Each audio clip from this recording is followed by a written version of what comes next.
성경 말씀을 보면 구하라 주실 것이요 찾으라 찾을 것이요 두드리라 열릴 것이다 라는 말씀이 있습니다. 무엇이든지 하나님께 요구하고 간구하면 우리의 하나님은 응답하신다는 약속의 말씀입니다.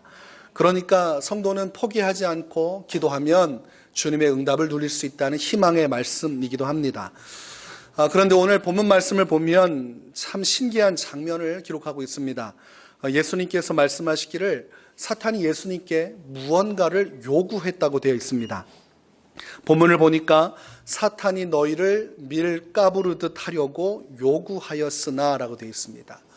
사탄이 예수님께 찾아와서 요청한 것이 있습니다. 그것은 베드로를 포함한 제자들을 영적으로 시험하겠다는 것입니다.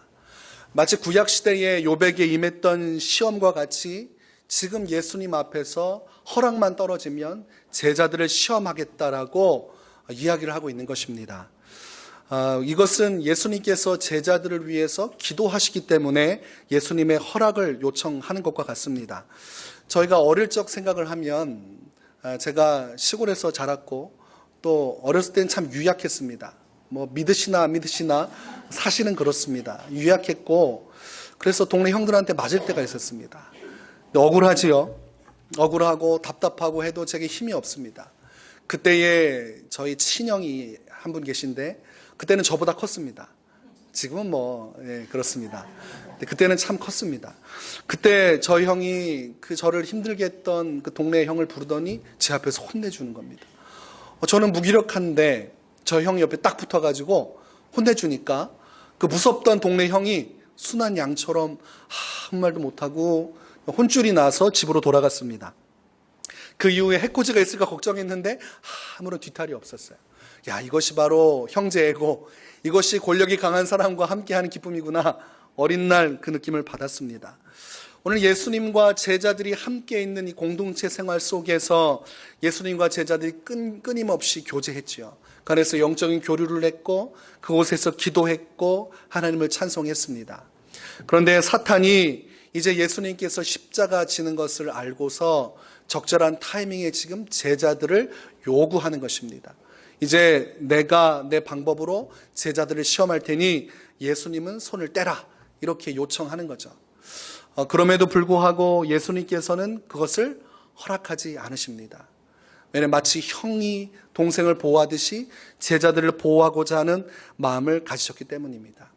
그래서 본문 말씀을 보면 예수님께서 십자가로 나가시기 전까지 제자들을 사랑하셨구나 라는 사랑의 마음이 숨겨져 있다는 것을 깨닫게 됩니다. 그리고 본문을 통해서 우리는 세 가지를 깨닫게 되는데 그 첫 번째가 사탄은 언제라도 우리를 밀가부르듯 하려고 준비하고 있다는 사실입니다. 많이 잊고 사는 부분입니다.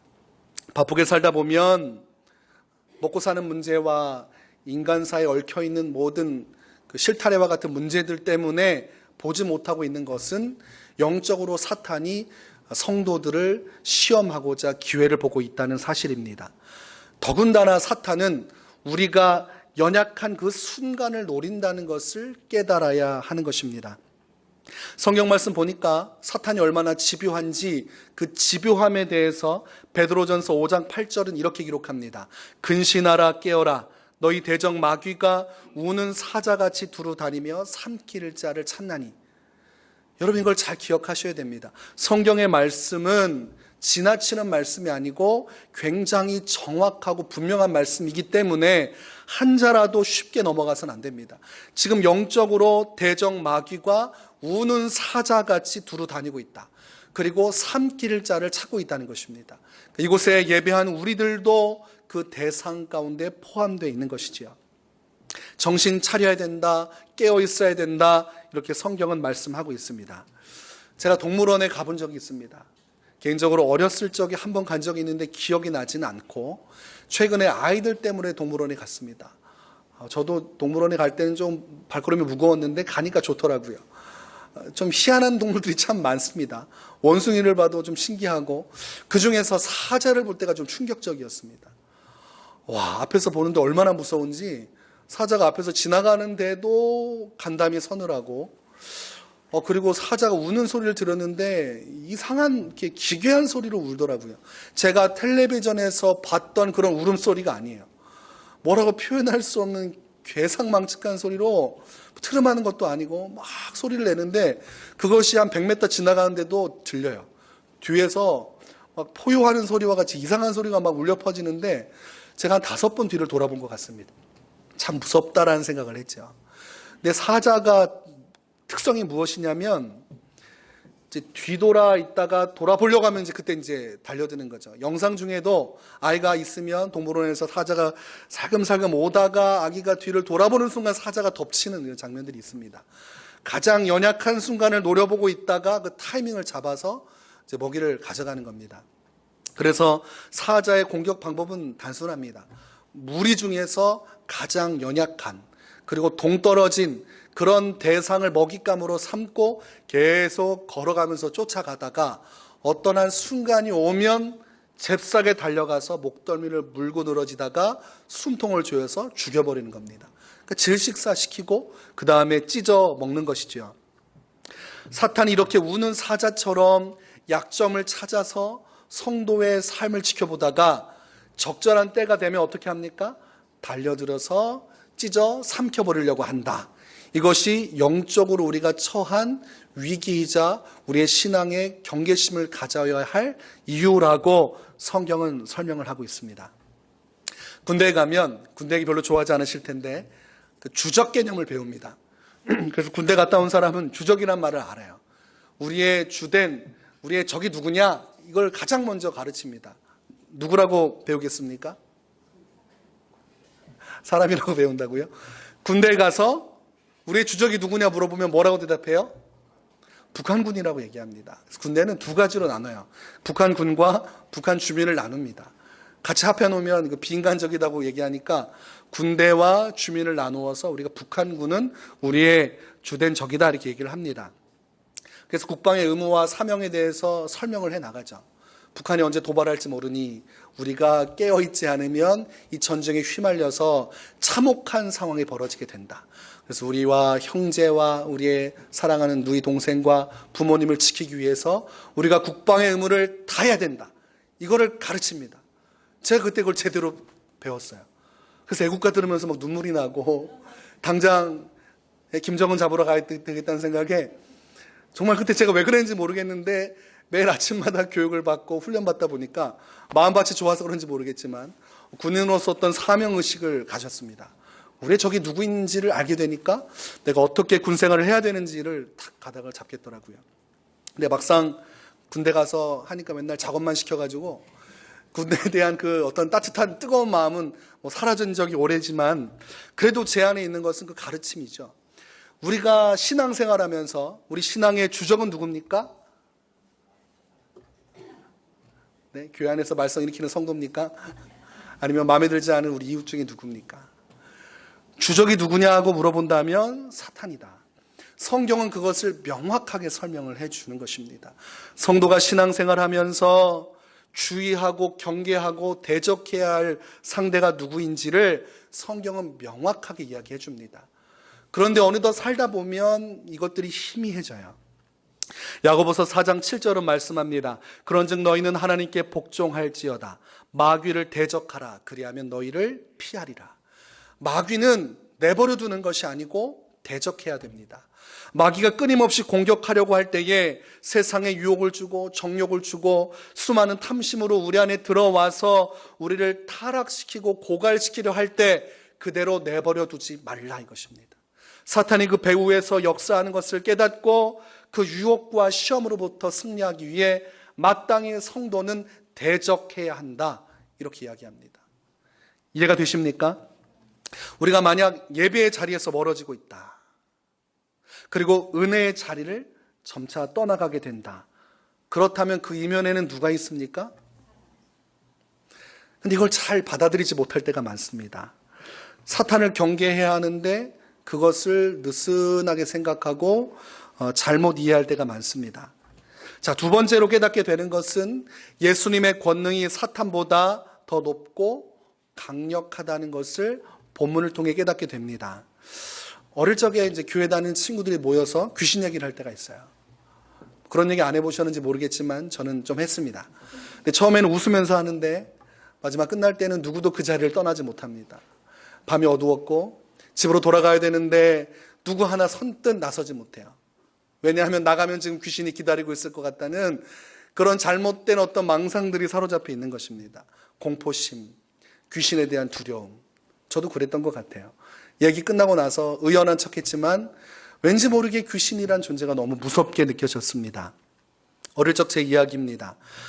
성경적으로 보면 성경의 이야기를 통해서 깨닫게 되는 것은 사탄과 예수님과의 관계입니다. 사탄과 예수님의 관계는 어떤 관계입니까? 누가 위에 있습니까? 정말 확신하셔요? 많은 사람이 확신한다고 하는데 이 확신이 어떤 확신인지 모를 만큼 혼돈스러워할 때가 많습니다. 성경에 보면 군대 귀신이 나옵니다. 군대 귀신이 마가복음 5장에 등장합니다. 이 사람은 밤낮으로 소리를 지르고 자신의 힘을 제어하지 못해서 쇠사슬과 고랑으로 묶어놔도 그걸 끊는 사람입니다. 그리고 막 산을 뛰어다니는 사람이에요. 누구도 제어하지 못해서 산에 방치한 사람이 이 귀신 들린 사람이었습니다. 그런데 이 사람이 어느 날 예수님과 만나게 됩니다. 그런데 참 놀라운 일이 벌어집니다. 마가복음 5장 6절에서 이렇게 기록합니다. 그가 멀리서 예수를 보고 달려와 절하며. 이게 전제와 그리고 상황이 맞지가 않아요. 이 사람의 전제는 누구도 막을 수 없는 사람이고 제정신이 아니고 산을 뛰어다니면서 소리를 지르면서 모든 쇠사슬을 끊는 사람이 예수님을 만나니까 저 멀리서 달려오기 시작하고 그 앞에 절했다 이렇게 되어 있습니다. 이게 보통 일이 아닌 것입니다. 이 사람이 절한 겁니까? 귀신이 절한 겁니까? 귀신이 절한 거예요. 이 사람을 온통 뒤덮고 있는 이 사람 귀신이 마가복음 5장 7절에 이렇게 이야기합니다. 큰 소리로 부르짖어 이르되 지극히 높으신 하나님의 아들 예수여 나와 당신이 무슨 상관이 있나이까? 원하건대 하나님 앞에 맹세하고 나를 괴롭히지 마옵소서. 지금 간청을 하고 있죠. 지금 예수님과 귀신의 수준 차이가 엄청납니다. 맹세해달라. 그리고 나를 제발 괴롭히지 말아달라는 것은 사탄이 예수님 앞에서 무기력한 존재라는 것을 의미합니다. 내가 당신을 어찌할 수 없는 상황이고 당신이 나를 괴롭히면 괴롭힘 받을 수밖에 없으니 제발 나를 불쌍히 여겨줘서 나를 제발 내버려 달라 이것입니다. 귀신이 떼거지로 이 사람 앞에 붙어 있어서 스스로를 레기온, 군대라고 얘기했습니다. 군대면 귀신이 굉장히 수천 마리가 모여 있는 것인데 어떻게 한번 예수님하고 붙어볼 만도 한데 애초에 시작부터 엎드린 채 시작한다는 것은 우리가 생각하는 것 이상으로 예수님의 위치가 더 월등히 높고 예수님의 권세는 귀신과 비교조차 될 수 없다는 것을 성경을 통해 깨닫게 됩니다. 빌립보서 2장 6절에서는 그는 근본 하나님의 본체시나 하나님과 동등됨을 취할 것으로 여기지 아니하시고라고 되어 있습니다. 아무것도 아닌 사람인데 그 안에 신성이 머무르고 그의 존재에 대해서 성경은 하나님이시다 이렇게 얘기합니다.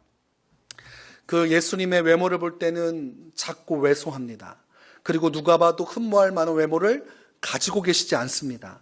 목수의 아들로 사람들은 치부했고 그의 가르침을 거역하며 결국은 십자가로 끌고 들어갔습니다. 그러나 영적인 세계에서의 진실은 사탄은 예수님 앞에 굴복할 수밖에 없었고 절할 수밖에 없었다는 것입니다. 그러나 세상이 이것을 깨닫지 못한 것입니다. 요한복음 1장 9절과 11절에서 이렇게 말씀합니다. 참 빛, 곧 세상에 와서 각 사람에게 비추는 빛이 있었나니 그가 세상에 계셨으며 세상은 그로 말미암아 지은 바 되었으되 세상에 그를 알지 못하였고 자기 땅에 오매 자기 백성이 영접하지 아니하였으나. 이 어두운 세상 가운데 빛 대신 예수님께서 오셨습니다. 사탄의 권세를 잡고 그 모든 죄악과 죽음의 사슬에서 백성들을 구원하기 위해서 예수님께서 오셨습니다. 그런데 정작 사람들은 예수님이 누구신지를 온전히 깨닫지 못했습니다. 그래서 예수님을 영접하지 아니하였고 자기 땅에 오신 하나님을 구원자 예수님을 배격했다고 성경은 기록하고 있습니다. 참 아이러니하죠. 사탄은 알아보는데 사람들은 못 알아봅니다. 지금 현 시대에도 사탄은 예수님을 알아보는데 정작 주님을 믿는다는 성도는 예수님이 어떠한 분인지를 깨닫지 못할 때가 많습니다. 여러분에게 있어서 예수님은 어떤 분이십니까? 어떤 분이십니까?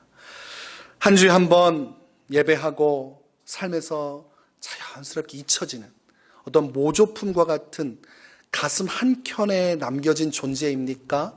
아니면 진심으로 내가 무릎을 꿇고 경배해야 할 살아계신 하나님이시요 나의 구원자요 나의 왕이십니까? 참 중요합니다. 예수님이 나의 왕이신지에 대해서 물어볼 필요가 있습니다. 왕의 말에 순종하고 왕의 뜻을 따라 살아가는 것, 신하의 도리와 같습니다. 그래서 사형리를 보면 CCC에서 인생의 왕좌에 누가 앉아 있는지를 묻습니다. 그래서 예수 믿지 않은 사람은 인생의 왕좌에 자기가 앉아 있고, 예수님을 믿는 사람은 그 인생의 왕좌에 왕이신 예수님을 모시고 있습니다. 전에는 나를 위해 살아왔지만 예수님을 믿게 되면 그 인생의 왕좌에 나는 내려오고 예수님이 앉아 계시는 것, 그것을 통해서 사형리를 통해 인생의 주인으로 예수님을 영접하는 시간을 갖습니다. 그 결단을 하면 이제 가까운 교회로 가라고 안내하면서 사형리가 끝을 맺습니다. 우리 인생에 예수님이 어떠한 분인지가 참 중요합니다. 예수님이 누구신지를 깨닫는 것이 더 중요합니다. 사탄이 어찌할 수 없는 주권자이며 권력자이며 우리 인생의 왕이 되시는 예수님, 그 예수님을 우리가 깊이 깨달아야 할 것입니다. 본문을 통해서 세 번째로 깨닫게 되는 것은 사탄의 역사로부터 자유하고 예수님의 은혜를 입기 위해서는 기도해야 한다는 것입니다. 이게 뻔한 말과 같습니다. 그런데 굉장히 중요한 말입니다. 교회에 있어서 기도를 빼면 교회는 아무것도 할 게 없습니다. 이해되십니까? 초대교회 때부터 이 기도라는 것은 너무나 중요했습니다. 기도로 시작되고 기도로 맞춰졌죠. 우리 본문 32절 말씀을 보면 이렇게 기록합니다. 그러나 내가 너를 위하여 내 믿음이 떨어지지 않기를 기도하였노니 너는 돌이킨 후에 내 형제를 굳게 하라. 예수님은 충분히 권한이 있으셨지만 사탄을 그냥 끝장내버릴 수 있었지만 어떻게 하셨어요? 기도하셨습니다. 우리가 어떻게 하면 영적으로 승리할 수 있는지를 친히 보여주신 것과 같습니다. 마치 기도를 어떻게 해야 되는지 주기도문을 통해서 가르쳐 주신 예수님께서는 왜 기도해야 하는지를 이 본문을 통해 깨닫게 해 주십니다. 마가복음 9장에 보면 귀신 들린 아기를 데리고 아비가 예수님께로 찾아옵니다. 그런데 예수님은 그 현장에 계시지 않았고 제자들만 그곳에 있었습니다. 그런데 제자들이 이 귀신 들린 아이를 고치지 못했습니다. 그러자 주변에 있던 유대 종교 지도자들이 그 때를 놓치지 않고 논쟁을 시작합니다. 그래서 예수님께서 산에서 내려오시고 보니까 아이와 아이 아비가 덩그러니 있고 제자들과 유대 지도자들이 같이 맞붙어가지고 논쟁이 벌어졌고 예수님이 오시니까 무리가 우르르 몰려오고 있습니다. 그런데 예수님께서는 손쉽게 그 귀신을 쫓아내시면서 훗날 제자들의 질문에 이런 말씀을 하십니다. 제자들이 묻지요. 예수님, 왜 우리는 귀신을 쫓아내지 못했습니까? 그때 예수님께서 마가복음 9장 29절에 말씀하시기를 이르시되 기도 외에 다른 것으로는 이런 종류가 나갈 수 없느니라. 영적으로 정말 중요한 것이 무엇입니까? 기도하는 것입니다. 제자들과 유대 지도자들은 논쟁했지만 예수님은 그렇게 한다고 해서 해결되지 않는 것이다. 인간적인 방법으로 한다고 해서 영적인 문제가 풀려지지 않는다. 내가 아무리 인간적인 노력을 하고 이 문제를 해결하고 영적으로 자유함을 받으려고 해도 기도라는 영적인 이 단계를 거치지 않고는 누구도 자유해질 수 없다고 말씀하십니다. 여러분, 기도를 많이 하는 게 좋습니까? 적게 하는 게 좋습니까? 많이 하는 게 좋죠. 근데 많이 하고 싶습니까? 적게 하고 싶습니까? 이게 딜레마입니다. 많이 하면 좋은 건 아는데 많이 하려고 하면 힘이 들어요. 어렵습니다. 실제 기도를 안 하려고 하는 사람은 없어요. 해보고 싶죠. 근데 막상 시작을 하면 대가를 지불해야 됩니다. 포기를 해야 돼요. 왜냐하면 기도하려고 치면 황금 시간대가 딱 부딪히는 거예요. 드라마 시간대하고 부딪히든, 친구와 약속 시간이 부딪히든, 내 운동하는 시간과 부딪히든, 아니면 내가 유일하게 편하게 쉴 수 있는 시간과 부딪히든, 하여간 뭔가가 부딪히기 때문에 기도를 하지 않습니다. 그러니까 기도가 빠지니까 뭐만 살아남아요? 입술만 살아남는 거예요. 기도해서 하나님 앞에서 풀어내고, 기도해서 응답을 받아야 마음의 여유를 갖고 신앙적인 이제 본질에 집중을 하는데, 기도를 안 하니까 모여서 자꾸 딴 얘기하는 겁니다. 집에 가서도 할 게 없으니까 다른 사람 얘기하고, 교회에서 몰리면 자꾸 딴 얘기가 가는 거예요. 그래서 기도하지 않는 교회는 다른 얘기가 많습니다. 제가 교회를 많이 거쳤잖아요. 그렇게 보면 교회마다 문제가 다 있습니다. 문제 없는 교회는 없습니다. 뭐 천국 가지 않는 한 사람을 사는 곳은 다 문제가 있어요. 이제 그거를 이제 기도로 푸느냐 아니면 어떻게 하냐, 이 방법의 차이와 같습니다. 근데 기도하지 않고 죽은 교회는 예배가 시들해지고 예배 안 모여요. 그리고 사모임이 많아지는데 그 모임이 건전하지가 않아요. 딱 들어가 보면 이제 교회에 대한 험담이 많고, 들어가 보면 담임 목사님에 대한 험담이 많아요. 그리고 저한테도 와서 막 얘기를 하신 분들이 있어요. 그럼 제가 어떻게 해드릴 수가 없잖아요. 그럼 들어드리고 기도하고, 이 문제를 해결하기 위해서 노력했지만 이게 한번 자리를 꽉 잡고 교회의 근간처럼 딱 자리를 잡으면 이게 참 어렵습니다. 마치 찌든 때는 빼지지 않는 것처럼 한번 영적으로 깊이 잠들어 버리고 그 자리를 잘못 잡게 되면 그것을 고치기가 쉽지 않습니다. 그리고 그 뒤에는 누가 버티고 있어요? 사탄이 역사합니다. 상처받기 시작하고 교회가 혼란이 돼요. 그것이 확 드러나진 않아도 수면 밑에서 사탄이 계속 활동을 합니다. 그래서 사람들이 생각할 때 사단이 역사하는구나 생각을 해야 되는데, 또 이거를 영적으로 해석하지 않고 인간적으로 해석을 해요. 그래서 대상의, 이 공격 대상이 수면 밑에 있는 사탄이라는 것을 인지를 해야 되는데 사람이 공격 대상이 되는 거예요. 저 사람만 나가면 돼. 저 사람이 문제야. 근데 그런다고 해서 해결 안 돼요. 똑같은 문제가 계속 반복됩니다. 그래서 교회가 성장하지 못하고 들어온 사람은 또 상처 입고, 그리고 이게 악순환이 계속 발생하는 것을 보게 됩니다. 우리가 인간적으로 보기 시작하면 해결되지 않은 문제가 교회 안에 너무 많습니다. 이해되지 않을 때가 있어요. 저 스스로도 그럴 때가 많습니다. 이상한 행동을 할 때가 있어요. 신앙생활 하다가 어느 날 문득 말실수할 때가 있고, 또 하나님 앞에서 우리가 범죄할 때가 있어요. 근데 깊이 보다 보면 영적으로 내가 시험당하고 있구나. 내가 빨리 기도의 자리에 가야겠구나. 이거를 빨리 캐치를 해야 되는데 자꾸 다른 것을 보면서 이 문제점을 찾기 시작합니다. 그런데 그게 해결이 잘 되지 않습니다. 우리가 말을 많이 해야 됩니까? 기도를 많이 해야 됩니까? 기도를 많이 해야 됩니다. 기도를 많이 하면 하나님께서 문제들 가운데 역사해 주셔서 말할 이유가 없도록 만들어 주십니다. 그러니까 교회가 조용하고 개인의 삶이 고요해요.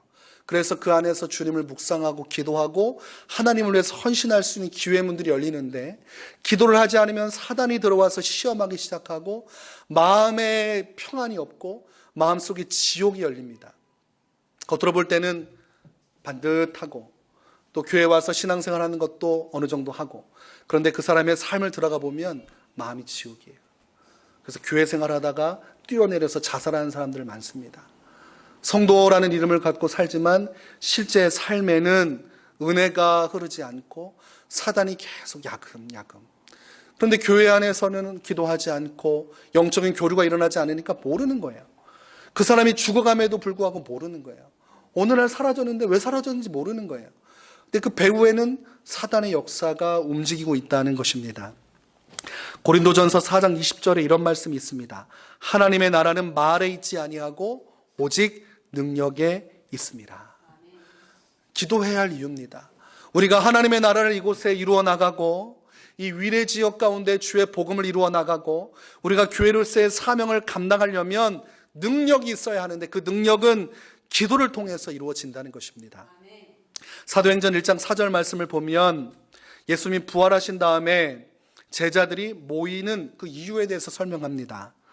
사도와 함께 모이사 그들에게 분부하여 이르시되 예루살렘을 떠나지 말고 내게서 들은 바 아버지께서 약속하신 것을 기다리라.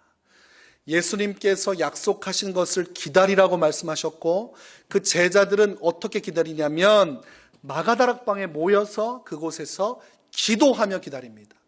그리고 기도하며 기다리다 보니까 어느 날 불의 혀와 같은 성령이 급하고 강한 바람과 함께 각 사람 머리 위에 임하십니다. 기도하는데 갑자기 능력이 발현된 거예요. 그곳에 남겨진 120명은 아무런 능력이 없어요. 예수님이 죽으신 다음에 실패의식과 모든 것이 주저앉은 상태에서 그냥 기다리라고 하니까 그냥 아무 생각 없이 기도만 하고 기다린 겁니다. 이들 스스로에게는 능력도 없고 자신감도 없고 아무것도 없습니다. 단지 순종할 수 있는 작은 순종의 마음만 있었습니다. 모여서 기도하고 순종했더니 어느 날 하나님의 능력이 그곳에 임하기 시작했고, 하나님의 나라가 임하기 시작했고, 각 사람이 능력을 받아서 주님의 일을 감당할 수 있는 사람이 되었다, 이것입니다. 우리 안에 능력이 없습니다. 여러분, 우리 안에는 이 교회를 부흥시킬 만한 능력이 없어요. 사람들을 끌어모아서 데리고 앉힐 만한 능력이 없습니다. 그러면 어떻게 해야 됩니까? 기도하면 되는 것입니다. 우리가 기도할 이유가 무엇입니까? 무인도에 가서 불을 피워야 돼요. 그럼 뭐라도 있어야 불이 필 거 아닙니까? 아니, 부싯돌을 이렇게 부딪히든 아니면 뭐 성냥개비로 주워와가지고 어떻게 이렇게 비비든 뭐라도 해야 불꽃이 튀겨서 불이 타오르잖아요. 그것이 기도입니다. 기도할 때 불꽃이 탁 튀기면서 그 작은 불이 점점 더 커져가는 것이에요. 처음부터 꽝 하고 해서 이곳에 하나님의 성령의 불같이 임하고 막 사람들이 폭주하듯이 위례세움교회가 어딥니까? 하나님께서 말씀하셔서 왔습니다. 이렇게 오지 않는다는 겁니다.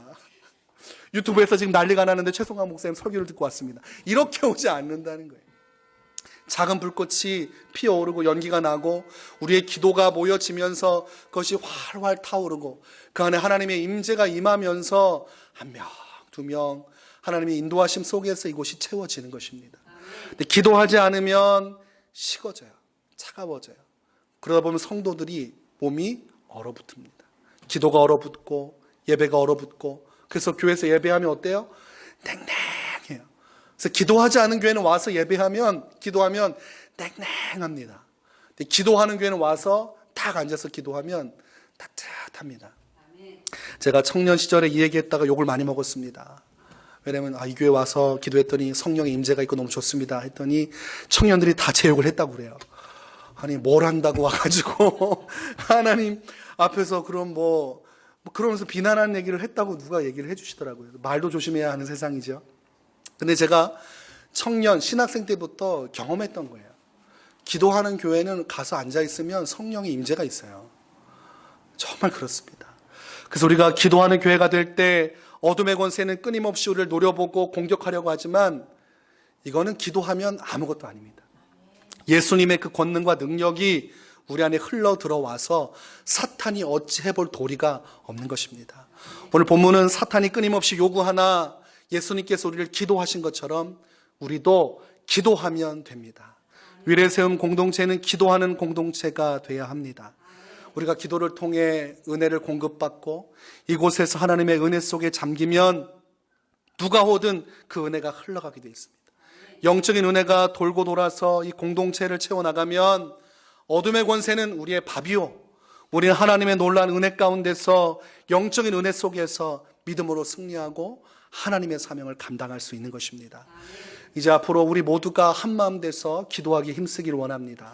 그리고 시간이 되시는 분은 자주 교회 와서 기도하세요. 집에서 기도하는 것도 참 중요하지만 교회 와서 기도의 단을 쌓는 거예요. 그래서 교회 안에서 기도의 향기가 하나님께 올라가서 이곳이 거룩한 제단이 되는 것. 단지 교회를 꾸며놨다고 해서 거룩해지지 않습니다. 거룩한 성도들이 거룩한 우리 교회 아닙니까? 교회인 우리가 모여서 기도할 때 이곳이 주 앞에서 그 기도 속에 거룩해지는 것입니다. 앞으로의 모든 우리의 발걸음마다 기도 속에서 승리하는 축복이 있으시기를 주의 이름으로 축원합니다.